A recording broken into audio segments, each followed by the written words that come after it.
Drugs రహిత జిల్లా కొరకు పాటుపడి యువతను కాపాడుకునేలా అందరూ సహకరించాలని జిల్లా కలెక్టర్ రాజ్కుమారి గనియా పిలుపునిచ్చారు.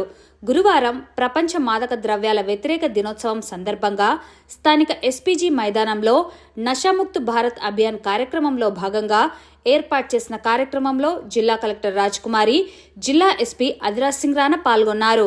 ఈ సందర్భంగా కలెక్టర్, ఎస్పీ మాట్లాడుతూ దేశంలో మాదక ద్రవ్యాలు ఉండకూడదనే నేపథ్యంలో నషాముక్త్ భారత్ అభియాన్ కార్యక్రమాన్ని విస్తృతంగా చేపట్టడం జరిగిందన్నారు.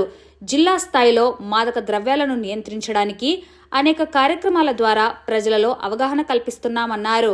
రాష్ట్ర ప్రభుత్వం కూడా పెద్ద ఎత్తున డ్రగ్స్ రహిత ఆంధ్రప్రదేశ్ కొరకు కృషి చేస్తున్నట్లు చెప్పారు.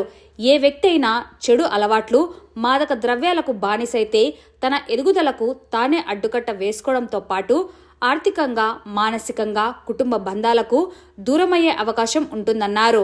అటువంటి పరిస్థితి తలెత్తకుండా ఉండేందుకు విద్యార్థి దశ నుండే అవగాహన కల్పించడానికి ప్రతి పాఠశాలలో ఈగల్ క్లబ్స్ ఏర్పాటు చేయడం జరుగుతోందన్నారు. చెడు వ్యసనాలకు, చెడు స్నేహాలకు యువత దూరంగా ఉండాలని సూచించారు. ఒకవేళ ఎవరైనా మాదక ద్రవ్యాలకు బానిసైతే అతని వివరాలు బహిర్గతం చేయకుండా చికిత్స ఇవ్వడం జరుగుతుందన్నారు. భారతదేశ అభివృద్ధిలో యువత పెద్ద ఎత్తున భాగస్వామ్యం కావాలన్నారు. ముఖ్యంగా చిన్న చిన్న పిల్లలు tyre puncture paste, cough syrup ద్వారా మత్తుకు చేరువవుతున్నారన్నారు. అదేవిధంగా యువత ఫోన్స్, ట్యాబ్స్కు అలవాటు పడి చెడు అలవాట్లకు బానిసవుతున్నారు. పెద్దలు చెప్పిన మాటలు విని సమాజానికి ఉపయోగపడే పనులు చేసేలా చూడాలన్నారు. అంతేకాకుండా పాఠశాలలు, కళాశాలల్లో ఉపాధ్యాయులు డ్రగ్స్ వ్యతిరేకంగా సూచనలు, వీడియోలు ప్రదర్శించాలన్నారు.